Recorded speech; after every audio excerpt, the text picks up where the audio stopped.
Back to my channel सेरिश institute. So आज की इस वीडियो में आप लोगों को मैं बताने वाली हूँ प्रैक्टिकल की कुछ क्वेश्चंस, किस सब्जेक्ट के डेटा एंट्री ऑपरेशन के जो प्रैक्टिकल क्वेश्चंस होते हैं जो आप लोग का एज अ वाइवा फॉर्म में जब आप लोग अपना प्रैक्टिकल एग्जाम देने के लिए जाते हैं तो किस तरीके के क्वेश्चंस आप लोग से पूछे जाते हैं वो यहाँ पे मैं सारे बताने वाली हूँ। टोटल 10 क्वेश्चंस ऐसे हैं जो काफ़ी इंपॉर्टेंट है आप लोग के लिए और प्रैक्टिकल क्वेश्चन से आप लोग से पूछे जाते हैं, तो आप लोग के इसके आंसर्स में मैं साथ साथ बताने वाली हूँ। और दूसरी चीज़ ये कि आप लोग के पास अगर डेटा एंट्री ऑपरेशन सब्जेक्ट है, चाहे आप सेकेंडरी के हो, सीनियर सेकेंडरी के हो, ये वीडियो सारे बच्चों के लिए है, ठीक है।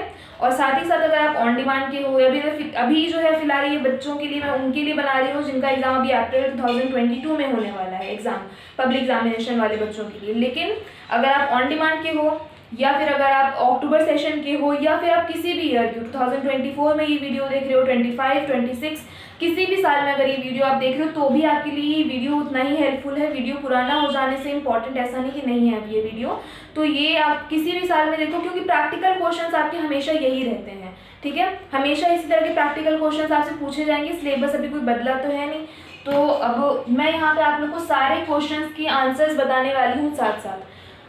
फटाफट से शुरू करते हैं। प्रैक्टिकल क्वेश्चन पहला वाला है व्हाट इज कंप्यूटर। सबसे बेसिक क्वेश्चन, अगर आप लोग ने चैप्टर पढ़ा है तो ये पहले चैप्टर में से ही ये क्वेश्चन है। क्वेश्चन नंबर 1 है हमारा व्हाट इज कंप्यूटर, जिसका चैप्टर 1 में आप लोग पेज नंबर 2 देखेंगे तो उसी में ये क्वेश्चन पूछा हुआ है व्हाट इज कंप्यूटर। तो बहुत ही बेसिक सा आंसर है इसका। अगर आप लोग को लर्न करने की पावर है आप लोग की अच्छी, तो आप लोग और भी अपना गूगल से निकाल के और इसमें डेफिनेशन, इसकी सेंटेंसेस और ऐड कर सकते हो। लेकिन मैंने यहाँ पे एक सेंटेंस बताया है, computer is a device that transforms data into meaningful information, ठीक है।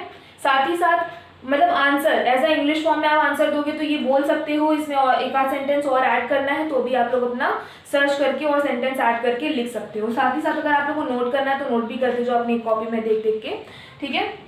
अब आते हैं नेक्स्ट क्वेश्चन पे, question number 2, input and output devices. Input devices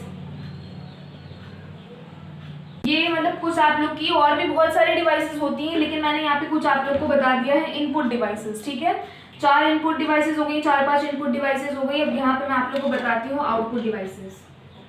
ये हमारी कुछ आउटपुट डिवाइसेस हो गई, ये हमारी इनपुट डिवाइसेस हो गई, ठीक है।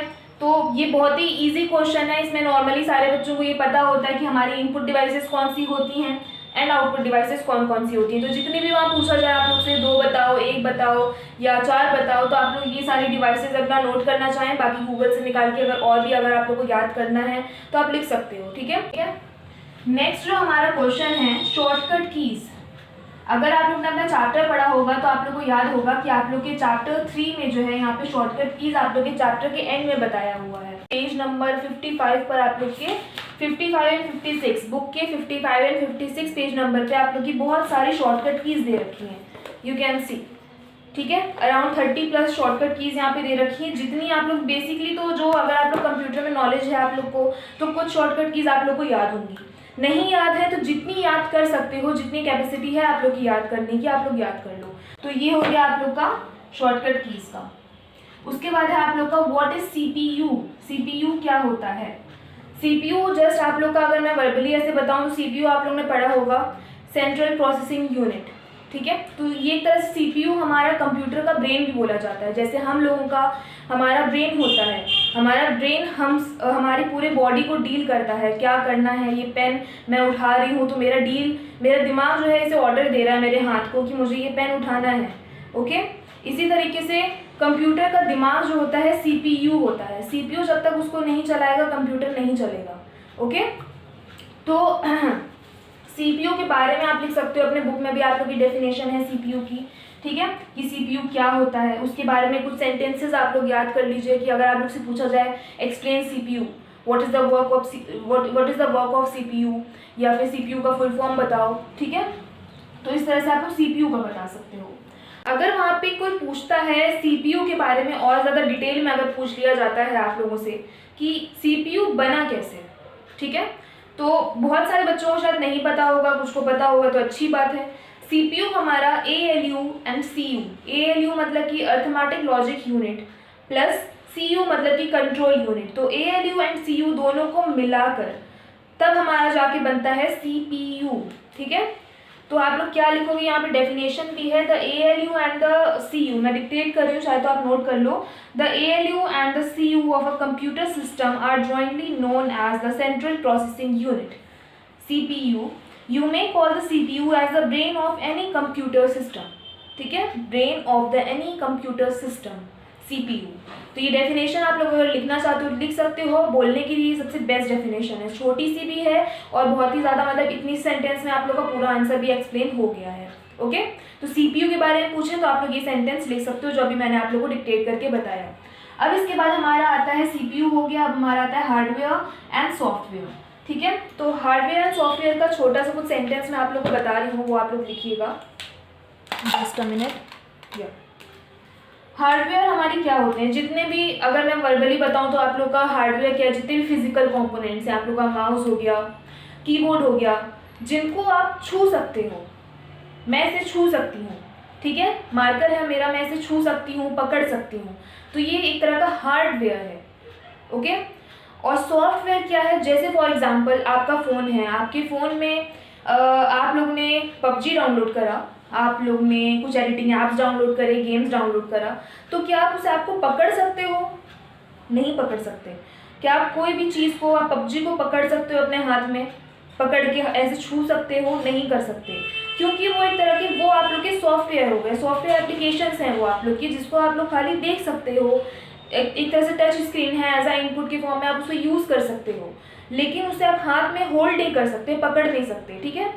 तो वो आप लोग के सॉफ्टवेयर हो गए। इसी तरह कंप्यूटर में, कंप्यूटर की बात चल रही है तो कंप्यूटर में आप लोग का माई कंप्यूटर, जब आप लोग अपना कंप्यूटर ओपन करते हो, स्टार्ट बटन है, माई कंप्यूटर है और रिसाइकल बिन है, तो क्या आप उसे पकड़ सकते हो? नहीं पकड़ सकते। तो वो सारे आप लोग के क्या है, सॉफ्टवेयर हैं, ठीक है। आप लोग का कीबोर्ड है, कीबोर्ड आप छू सकते हो अपनी फिंगर्स से, माउस को पकड़ सकते हो, चला सकते हो, वो आप लोग के हार्डवेयर हो गए। It's very simple. तो अगर सेंटेंस की बात किया जाए तो आप कैसे बताओगे hardware and software? So example भी आप दे सकते हो, फॉर एग्जाम्पल कीबोर्ड, माउस। मैंने ये सेंटेंस आप लोग क्यों बताया, आप लोग अपनी बुक में देखोगे तो बहुत बड़े बड़े पैराग्राफ दे रखे हैं, जो कि आप वहाँ पे अपना खड़े होकर लेक्चर नहीं शुरू कर सकते हो। आप लोग को शॉर्ट फॉर्म में जो है फटाफट बताना है। वर्बली जो आप लोग का अगर मार्क्स देखा तो 4-5 मार्क्स का आप लोग का वाइवा होता है, ठीक है। तो ज़्यादातर 2 से 3 क्वेश्चन आप लोग से पूछे जा सकते हैं। इतने सारे बच्चे होते हैं तो ऐसा तो है नहीं कि 10-10 क्वेश्चन आप लोग से पूछे जाएंगे। तो कुछ सिलेक्टेड क्वेश्चन 2-3 मैक्सिमम 2 से शुरुआत हो सकती है, 2 से ज़्यादा 3 या 4 क्वेश्चन आप लोग से पूछे जा सकते हैं, ठीक है। 4-5 मार्क्स का आप लोग का वाइवा होता है। तो अगर अभी मैं हार्डवेयर की बात कर रही हूँ तो हार्डवेयर में अगर आपसे पूछा जाए hardware explain hardware, define hardware, तो आप लोग क्या बताओगे? All physical components, very easy sentence, all physical components of a computer system is known as hardware. For example keyboard, mouse, monitor, that's it. ये आप लोग का हार्डवेयर की डेफिनेशन होगी। Software is a set of programs to perform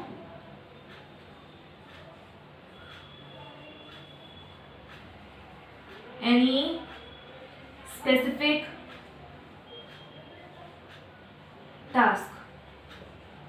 Okay? Software is a set of programs to perform any specific task. ठीक है, आप लोग का गेम है, आप लोग का क्या टास्क है, PUBG खेल रहे हो, आपको वो गेम है, आपको वो गेम खेलना है, ठीक है। तो आपका एक तरह का ये टास्क है। इसी तरह माई कंप्यूटर है, उसमें एक तरह का ये सॉफ्टवेयर क्यों है, क्योंकि इसमें जाके आपको बहुत सारे अपने काम करने हैं। माई कंप्यूटर में आपकी फ़ोटोज़ हैं, वीडियोज़ हैं, डॉक्यूमेंट्स हैं, वो सब सारी चीज़ें आपको करनी है। ये आप लोग का सारा स्पेसिफिक टास्क है, ठीक है, स्पेसिफिक टास्क है जो आप लोगों को करना है।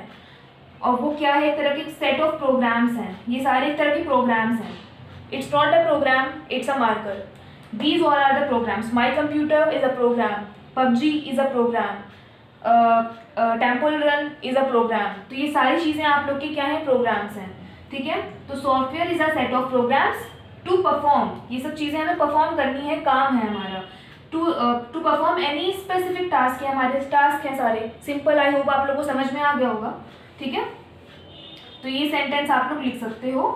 लिख के सकते हो, मतलब एज अगर आपसे पूछा जाए सॉफ्टवेयर के बारे में, हार्डवेयर के बारे में, तो आप लोग इस तरीके से बता सकते हैं। इसके बाद आप लोग का नेक्स्ट क्वेश्चन आता है difference between mouse and track ball. ठीक है, माउस और ट्रैक बॉल में दोनों में क्या फ़र्क है तो दोनों एक ही चीज़, ठीक है, एक ही काम करती है, लेकिन दोनों का थोड़ा सा स्टाइल, थोड़ा उसकी जो एक तरह से फैसिलिटीज़ हैं उसकी थोड़ी सी डिफरेंट है दोनों की। माउस बेसिकली हम सब लोग जानते हैं, हम सबके घरों में कंप्यूटर होता है, लैपटॉप होता है, तो हमारे पास माउस भी होता है।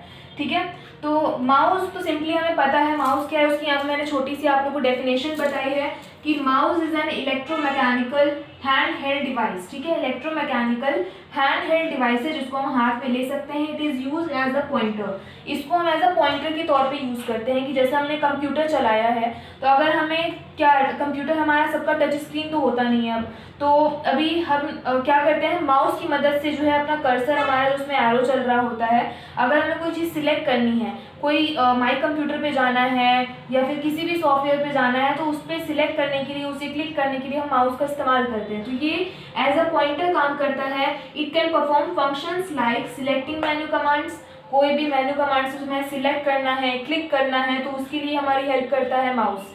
मूविंग आइकन्स, कोई भी चीज़ इधर से उधर शिफ्ट करना, मूव करना, उसके लिए भी हम पकड़ के तो कर नहीं सकते, तो माउस की मदद से ही करते हैं। ठीक है, सिलेक्टिंग अ प्रोग्राम, कोई भी प्रोग्राम को सिलेक्ट करना है, क्लिक करना है, डिलीट करना है, कॉपी पेस्ट करना है, हर एक काम के लिए हमारा माउस ज़रूरी होता है। बिना माउस के हम कंप्यूटर नहीं चला सकते। ठीक है, तो ये तो डेफिनेशन हो गई आप लोग की छोटी सी माउस की। इसमें अगर आप लोग का लर्निंग पावर अच्छा है तो अगर आप और सेंटेंसेस ऐड करना चाहते हो तो कर सकते हो। इसके बाद आता है हमारा ट्रैक बॉल। ट्रैक बॉल क्या होता है? Track ball is a pointing device, ये भी हमारी तरह की पॉइंटिंग डिवाइस है। Is a mouse laying on its back to move the pointer. एक तरह से माउस को हम ऐसे रखते हैं चलाने के लिए। फॉर एग्जाम्पल कोई फ्लैट सरफेस होता है, ठीक है, तो हम माउस को रखते हैं उस पर चलाने के लिए, उस पर ही चलता है हमारा माउस। ठीक है, अभी इसके क्या क्या फीचर्स है वर्बली मैं बताऊंगी, अगर आप लोग को लिखना हो तो आप लोग लिख सकते हो। To move the pointer you rotate the ball with your thumb, your finger और the palm of your hand. अब इसमें क्या है, एक तरह से माउस जो है हम कोई ऐसा है नहीं पाम से या अंगूठे से चला सकते हैं। ट्रैक बॉल में एक ये फीचर है कि हम जो है अगर बैठे हैं या हमें कोई माउस का फ्लैट सरफेस नहीं मिल रहा है, तो ट्रैक बॉल अगर हमारे पास है तो हम क्या करेंगे कि चाहे हम अपने लैप्स पे, अपने थाई पे रख के या कहीं पे भी रख के, या अगर हम यहाँ पे भी रख के अपना वो ट्रैक बॉल चला रहे हैं तो वो चलेगा आराम से। साथ ही साथ उसमें जो बीच में बॉल बना होता है उसको हम अपने पाम से या अपनी थंब से भी अगर चलाना चाहें तो आराम से चला सकते हैं। ठीक है, तो इसका कोई वो नहीं कि हमें अपने फिंगर्स का, 2 फिंगर्स का ही इस्तेमाल करना है, हम अपना पाम, हथेली और अपने थंब का भी इस्तेमाल करते हुए इसको इस्तेमाल कर सकते हैं। ठीक है, ये बहुत ही साइज़ में थोड़ा सा छोटा होता है, साथ ही साथ इसके बहुत सारे फीचर्स हैं। यहाँ लिखा हुआ है कि it does not require much space to use it. इसको इस्तेमाल करने के लिए हमें बहुत सारी जगह की ज़रूरत नहीं है कि एक फ्लैट सरफेस, एक बीच में एक फ्लैट सरफेस हो उसके ऊपर हम रखें तब चलाएं। ठीक है, in addition you can place a track ball on any type of surface. किसी भी टाइप के सरफेस पे आप रख के उसे आराम से चला सकते हो। उबड़ खाबड़ हो, कपड़ा हो, हाथ हो, कहीं पे भी रख के उसको चला सकते हो आप। ठीक है, इंक्लूडिंग योर लैप। ठीक है, अपने लैप पे भी रख के चला सकते हो। For both these reasons track ball are popular pointing device for portable computer. ये भी एक तरह की पॉपुलर डिवाइस है। हमारे माउस के बाद जो है ट्रैक बॉल भी हमें पता होना चाहिए कि माउस की तरह ही ट्रैक बॉल भी होता है। दोनों के काम सेम टू सेम होते हैं, लेकिन दोनों का स्टाइल, दोनों का दिखने का तरीका और बाकी थोड़े थोड़े फीचर्स जो है दोनों के अपोजिट हैं। तो आई होप आप लोग को ये माउस एंड ट्रैक बॉल के बीच में डिफरेंस समझ में आ गया होगा। इसके बाद आता है हमारा कंप्यूटर लैंग्वेज। कंप्यूटर लैंग्वेज हमारी आपने पढ़ी होगी, हमारे 3rd या 4th चैप्टर में जो है शायद कंप्यूटर लैंग्वेज के बारे में बताया हुआ है। तो हमारे इसमें जो लो लेवल लैंग्वेज होती है वो हमारी एक तरह की मशीन लैंग्वेज कहलाई जाती है। वो लो लेवल लैंग्वेज कंप्यूटर को आराम से समझ में आ जाती है। जैसे फॉर एग्जांपल कुछ लोग होते हैं कि मतलब इंडिया में बहुत सारे ऐसे लोग हैं जो इंग्लिश, अगर आपके सामने कोई फॉरेनर आ जाए, ठीक है, तो वो आपके सामने फर्राटेदार इंग्लिश बोल रहा है, आप समझ लोगे और टूटी फूटी शायद बोल भी लोगे। ठीक है, तो वही हाल कंप्यूटर के साथ भी होता है। वो जो है हमारी हाई लेवल लैंग्वेज को या असेंबली लैंग्वेज को एज अ उसकी इंग्लिश की, जैसे हमारी इंग्लिश की दिक्कत रहती है वैसे ही जो है कंप्यूटर की भी इस तरह की कुछ दिक्कत होती है। हमारी भाषा मेन ठेठ हिंदी भाषा है। ठीक है, हम हिंदी जो आराम से बोलते भी हैं, समझ भी जाते हैं, एक्सप्लेन भी कर लेते हैं हिंदी में। लेकिन जैसे अगर हमारे सामने इंग्लिश कोई फॉरेनर आ जाए तो उसको हम अपने ही एक स्टाइल में बताएंगे, समझाने की कोशिश करेंगे, बात करेंगे उससे। बहुत ही लेंथी फॉर्म का टॉपिक है ये, इसको मैंने बहुत शॉर्ट करके आप लोगों को बताया है एक एक सेंटेंस में। पहले तो मैंने ये बता दिया लैंग्वेज क्या है, ठीक है। लैंग्वेज पहले आप बताओगे, language is a communication media between user and computer, ठीक है। यूजर हम हैं और कंप्यूटर के बीच में एक तरह से कम्युनिकेशन मीडिया है ये, कि हम बातचीत कर सकें। ऑब्वियसली आप कंप्यूटर से ये तो नहीं बोलोगे प्लीज़ माई कंप्यूटर पे जाना, ऐसा करो इसे डस्टबिन में उठा के डाल दो, रिसाइकिल बिन में डाल दो, ठीक है। ऐसा नहीं करोगे ना, आपको ऑब्वियसली कोई तरीका है बात करने का कंप्यूटर से, तो वो एक तरह से लैंग्वेज हो गई, किस भाषा में आप बात करोगे। अब यहाँ पे 3 तरीके की लैंग्वेज बताई है। There are 3 types of language. कौन कौन सी है? पहली है low level language, assembly language, high level language, ठीक है। ये आप लोग की 3 तरीके की भाषा हो गई कंप्यूटर की। लेकिन मशीन लैंग्वेज कौन सी है? ये रही मशीन लैंग्वेज। हमारी लो लेवल लैंग्वेज जो है मशीन लैंग्वेज होती है, जो कि मशीन की मेन, जैसे हमारी मेन भाषा हिंदी है वैसे ही मशीन की मेन भाषा लो लेवल लैंग्वेज है, ठीक है। ये याद रखिएगा। अब इसका एक सेंटेंस आप कैसे बताओगे लो लेवल लैंग्वेज क्या है? तो अभी ये टॉपिक तो बहुत बड़ा है, अभी आप लोग बस ऐसा समझने के लिए, अगर आप लोग को पता है तब तो अच्छी बात है, नहीं पता है तो जस्ट फॉर नॉर्मली आप समझ लो। आप क्या बोलोगे? It is a set of binary codes. ये बाइनरी कोड्स का सेट होता है बहुत सारा, ठीक है, बहुत सारे नंबर्स होते हैं। बाइनरी कोड्स का सेट होता है 0 और 1, ठीक है। और असेंबली लैंग्वेज का क्या है definition? It is a set of pre defined codes. ये दोनों ही भाषा एक तरह की कंप्यूटर को अच्छे तरीके समझ में, मेन लैंग्वेज जो है मशीन लैंग्वेज है कंप्यूटर की, और assembly and high level language. High level language computer को बिल्कुल समझ में नहीं आती है, और जैसा हाल हमारा थोड़ा इंग्लिश में रहता है कि थोड़ी समझ में आई, थोड़ी समझ में नहीं आई, या हमने थोड़ा टूटा फूटा जवाब दे दिया इंग्लिश में, ठीक है। तो वैसी वाली जो प्रॉब्लम है कंप्यूटर के साथ किसमें है? असेंबली लैंग्वेज में, ठीक है। तो वो एक तरह से आप इस तरीके से समझो कि असेंबली लैंग्वेज कंप्यूटर को ओके वाला सिस्टम है, ठीक है। तो असेंबली लैंग्वेज की डेफिनेशन हो गई, it is a set of pre defined codes, ठीक है। हाई लेवल लैंग्वेज क्या है? सिंपल मैंने लिखा है, it is a set of language like English, ठीक है। ये एक सेट ऑफ लैंग्वेज होता है जैसे कि इंग्लिश की तरह। And set of commands in English, commands भी इसके पूरे इंग्लिश में होते हैं, इस तरीके का पूरा सिस्टम होता है। एग्जाम्पल में जैसे कि बेसिक हो गया C++, कोबॉल, पास्कल एक्सेट्रा, इस तरह की एग्जाम्पल आप लोग दे सकते हो। तो अगर आप लोग को नहीं पता है, थोड़ा सा इसमें लर्निंग वर्क आप लोग को करना पड़ेगा। अगर पता है इसके बारे में डिटेल में अच्छे तरीके से पता है तब तो आप लोग उसको आराम से बता सकते हो, ठीक है। तो अगर जैसे ओरली आपसे पूछा जाए तो इसको आप एक्सप्लेन करके बता सकते हो, इसमें शायद आप लोग को थोड़ा लर्निंग वर्क करना पड़ेगा। तो आई होप आप लोग को यहाँ तक 7th क्वेश्चन हमारा पूरा हो गया। अब आता है हमारा 8th question, explain computer organisation. Computer organisation हमारा क्या है बताती हूँ। कंप्यूटर ऑर्गेनाइजेशन एक तरह का वो प्रोसेस है जो हमारे चैप्टर 1 में बताया हुआ है कि जब हम कंप्यूटर को कुछ काम देते हैं करने के लिए, ठीक है, तो अंदर क्या पूरा सिस्टम चल रहा होता है।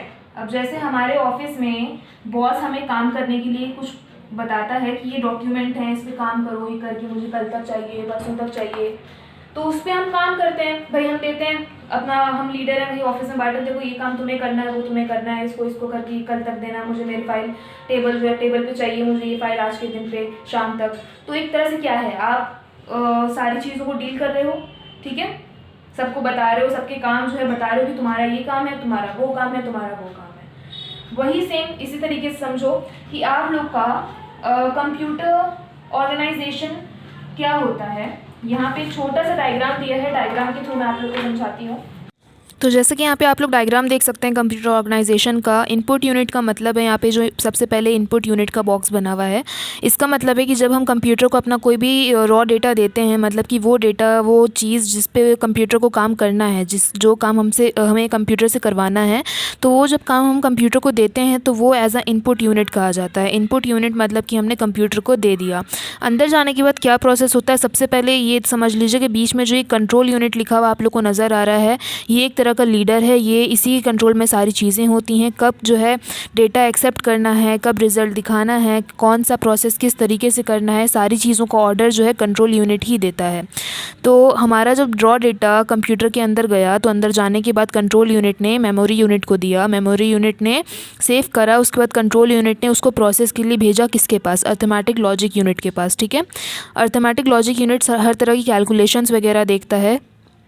तो फॉर एग्जांपल हमने कोई भी कैलकुलेशन वाला काम दिया तो अर्थमेटिक लॉजिक यूनिट ने उस कैलकुलेशन को, उस काम को पूरा सॉल्व किया। देन कंट्रोल यूनिट ने देखा कि उसका काम पूरा हो चुका है तो वो वापस ले जा कर के मेमोरी यूनिट में वो काम जो कंप्लीट हो चुका है उसे सेव कर दिया। फिर जब भी हम यूज़र हैं तो हमने कभी भी उस काम को मांगा कि हमारा रिज़ल्ट दो, या जो काम कंप्यूटर ने करा है वो हमें अपना अब रिज़ल्ट चाहिए, तो वो आउटपुट यूनिट कहलाएगा कि जब हमारा चाहे तो वो एज अ प्रिंट आउट के फॉर्म में दिखा दे या फिर आउटपुट यूनिट में मॉनिटर में स्क्रीन पे दिखा दे हमारा रिज़ल्ट कि ये सॉल्यूशन निकले हैं जो हमने काम दिया था, तो वो आपका आउटपुट यूनिट कहलाएगा।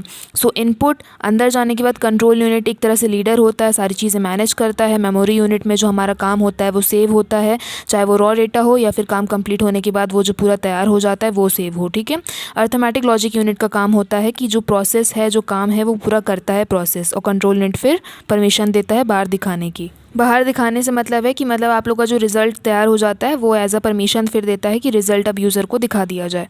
तो इस तरीके से पूरा प्रोसेस होता है जिसको हम कंप्यूटर ऑर्गेनाइजेशन कहते हैं, जो अगर आप लोग के एग्ज़ाम में पूछा जाए तो आप लोग इस तरीके से एक्सप्लेन कर सकते हैं। पेज में जो है आप लोग का ये डेफिनेशन आप लोग को यहाँ पे दिख रही होगी, इसे आप लोग नोट कर सकते हैं। ठीक है, इसे नोट कर लीजिए। अगर वर्बली आप लोग से पूछा जाए कि एक्सप्लेन कंप्यूटर ऑर्गेनाइजेशन तो आप इसको बता सकते हो इस तरीके से। आई होप आप लोगों को समझ में आ गया होगा।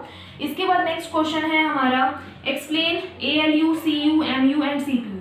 CPU के बारे में मैंने आप लोग को यहाँ पे बता दिया था, सेम एज वही सारा प्रोसेस है। MU क्या होता है, सिंपल है, मेमोरी यूनिट।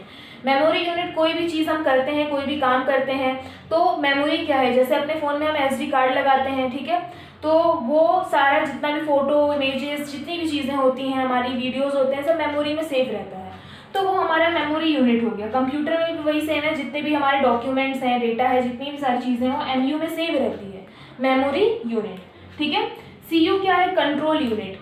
एक तरह से ये लीडर है, ये इसकी मर्जी से ही सब कुछ होता है। यहाँ पे डेफिनेशन है, मैं रीड कर रही हूँ। The process of input output processing and storage is perform under the supervision of a unit called control unit. It decides when to start receiving data, यही डिसाइड करता है कब डेटा लेना है।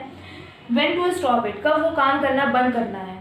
ठीक है, वेयर टू स्टोर डेटा, कहाँ पे वो डेटा को स्टोर करना है, इट्स एक्सेट्रा, सारी चीज़ें सब कुछ कंट्रोल यूनिट के ऑर्डर पे ही चलती है। It take care of step by step processing of all operations inside of the computer। सारे जितने भी प्रोसेस चल रहे होते हैं सबके ऊपर उसकी नज़र होती है, सारे प्रोसेस वो कर रहा होता है। ठीक है, उसके अंडर में सब कुछ हो रहा होता है। तो ये हो गया CU आप लोग का। ALU क्या होता है, ALU मतलब कि arithmetic logic unit. Arithmetic logic unit का मतलब ये होता है कि एक तरह की जितनी भी कैलकुलेशंस हैं, जब भी आप कंप्यूटर में किसी भी तरह की कैलकुलेशंस करते हैं, जब भी आप कंप्यूटर में किसी भी तरह की कैलकुलेशंस करते हैं तो हर तरह की कैलकुलेशन, चाहे एडिशन हो, सब्ट्रैक्शन, मल्टीप्लिकेशन, डिवीजन, जितनी भी तरह की कैलकुलेशन, समझ लीजिए कि वो आप लोग का ALU कर रहा है। ठीक है, अर्थमेटिक लॉजिक यूनिट। इसका फुल फॉर्म भी आप लोग को याद रखना है। ठीक है, पूछा भी जा सकता है। उसके बाद आता है आप लोग का full form. Next last question है आप लोग का फुल फॉर्म रोम। मैं बता रही हूँ आप लोग को, ऐसे आप नोट कर लो चाहे तो। रैंडम कह रही हूँ, रीड ओनली मेमोरी। ठीक है, CPU का फुल फॉर्म है सेंट्रल प्रोसेसिंग यूनिट। CU का फुल फॉर्म है कंट्रोल यूनिट। RAM का फुल फॉर्म है रैंडम एक्सेस मेमोरी। LCD का फॉर्म है लिक्विड क्रिस्टल डिस्प्ले। CD का फुल फॉर्म है कॉम्पैक्ट डिस्क। CRT का फुल फॉर्म है cathode ray tube. And ALU का फुल फॉर्म है अर्थमेटिक लॉजिक यूनिट।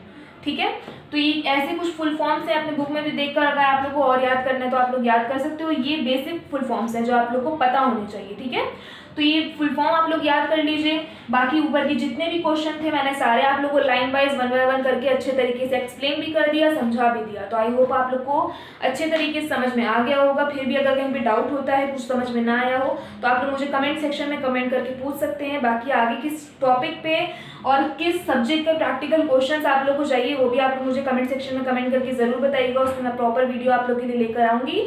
और बाकी अगर आप लोग मेरे चैनल पे नहीं हुए तो मेरे चैनल के साथ जुड़ जाइए, मेरे चैनल को सब्सक्राइब कर लीजिए और उसी के बगल में बेल आइकन है उसे ज़रूर क्लिक करिएगा ताकि जब मैं वीडियोस डालूँ तो आप तक जो मेरी वीडियोस की नोटिफिकेशन पहुंच जाए। वीडियो पसंद तो प्लीज़ लाइक करिएगा, वीडियो को और भी बच्चों के साथ शेयर करिएगा ताकि उनकी भी हेल्प हो सके। चलिए स्टूडेंट्स, मिलते हैं नेक्स्ट वीडियो में न्यू प्रैक्टिकल के इंपॉर्टेंट क्वेश्चंस के साथ। तब तक के लिए stay safe, stay healthy and thanks for watching.